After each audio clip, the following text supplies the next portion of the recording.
isn't going away. The Washington Redskins decide to keep Robert Griffin III as their backup quarterback and did not release him on Saturday, even though Kirk Cousins was named Washington's starting quarterback earlier this week.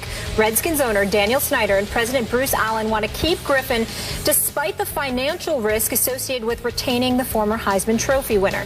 Now, Griffin, who has been sidelined since August 20th with a concussion, was scheduled to consult with an independent neurologist Friday. The Redskins still are awaiting word on the results of that exam. Kate, I thought they should have let him go. Right. Give the guy a break. Is RG3 being treated fairly? I love when the word fair is in something, and Will Kane and I are on an ESPN set together, because I feel like we have a fundamental difference on the value of fairness. Yeah, and how to assess fairness, right. And whether it should be like a human or a law. But in this RG3 case, it kind of splits the difference there, because it's like what's good for the Redskins and what's good for RG3. Yep. And this is why I'm confused, because it seems like what's good for the Redskins and RG3 should be the same thing. I don't understand why RG3 is still with the Washington Redskins. You can tell me that it's because the Redskins they need another QB. Why get rid of a QB who you think at least can perform at an NFL level? But then there's everything else that's coming around with that. And there's also his $16 million option that they picked up that if he gets hurt, is problematic for them. So they're taking a huge, huge risk here. And I don't really totally understand the logic behind it. If you don't think he's good enough to start, why would you risk having to pay him $16.3 million next year?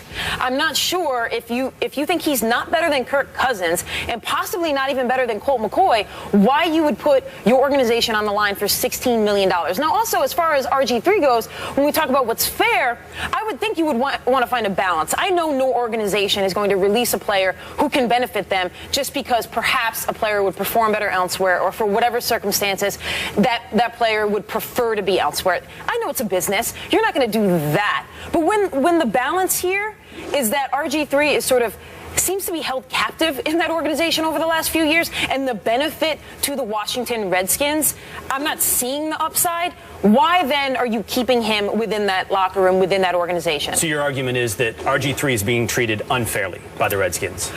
My argument is that I actually believe it would be fair to both parties to let him go. I don't even understand the logic. Right. There's that small kernel of like, well, he's a decent QB. Why would you get rid of a decent QB? Okay, so what I would suggest is Robert Griffin III has been treated more than fairly by the Redskins organization. That does not mean, however, that he hasn't been mismanaged. You can be mismanaged and be given more than every chance for success, been treated more than fairly. I look at many quarterbacks in the NFL and I think, wow, what an unfortunate situation did they find themselves in? How unfair that David Carr had 4 offensive coordinators, a new offensive coordinator every year, and a horrendous offensive line, and he led the league in sacks year after year. David Carr was a massive talent that could have been great.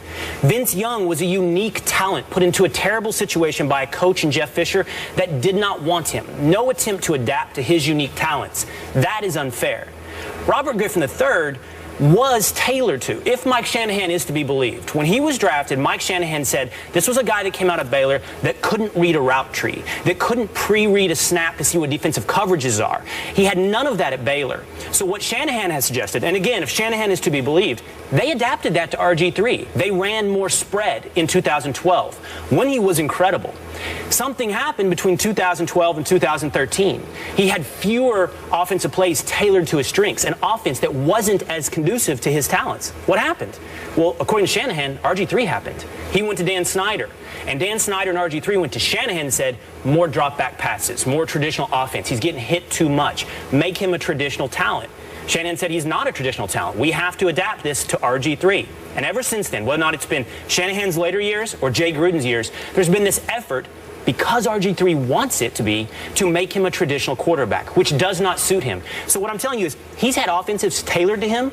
He's had offenses adjusted according to what he's wanted. He's had ownership back him up through those attempted adjustments. And now he's had ownership essentially guarantee he's going to get $6.5 million this year to be a backup quarterback. I have a hard time looking at any of that going, where's the unfairness? He was given every opportunity and it just didn't come through for him. You missed one key distinction between what happened in 2012 and RG3's performance in 2013.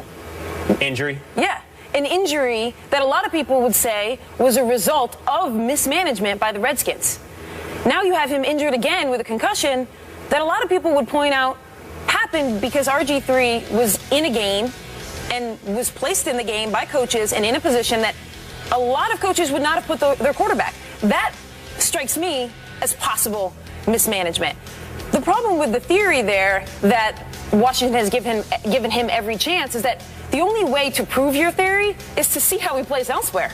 If he plays elsewhere and he can't succeed, well then, yeah, you're right.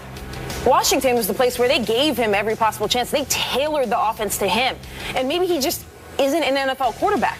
But we actually can't prove that right unless we see how he plays in the NFL. And we're not getting to see that right now because he's stuck in Washington. Making $6.5 million. True, if it's about money. If the conversation's about money, well, then I don't feel bad for RG3. Let's take the money out of the conversation and actually talk about a guy trying to do his job, trying to prove himself, and actually not getting that chance. Yeah, I will say this. If, again, Shanahan is to be believed, it wasn't about the injury. Shanahan says it wasn't about the injury, but rather his ability to process the NFL game, to learn and adapt to NFL routes and plays. And he says RG3 simply didn't do that. I said he's been given more than a fair shake, and yet he's been mismanaged. The mismanagement is Dan Snyder undercutting coaches, undercutting mid-level management, and allowing RG3 to dictate changes in the offense. So he's been treated fairly, but that also means he's been mismanaged because that's not the way an organization should work. Well, Mike Shanahan was the guy who took all the heat for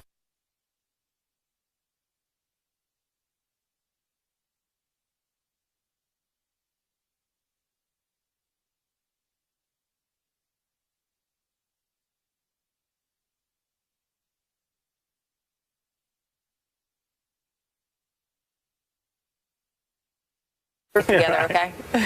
I don't know. This smelled a little bit to me like maybe they're not totally trusting in Kirk. That was just maybe a little bit of that. My 2 cents there. At least we know with Daniel Snyder, he's always had his back. So we talk about targeting RG3 in a negative way. Wait till you see this video. This is a high school game over the weekend that you just can't believe. Players targeting a referee will react to it right after the break. Michael Jordan is on Kevin Durant's all-time starting 5, no surprise, but who else made the cut? We'll reveal that later in the show, and we have a quick hitter for you on this Labor Day version of First Take. Keep up with today's show by heading over to IG, where you'll find today's topics. Make sure you tag a friend or join in on the debates by leaving your own takes. This is First Take.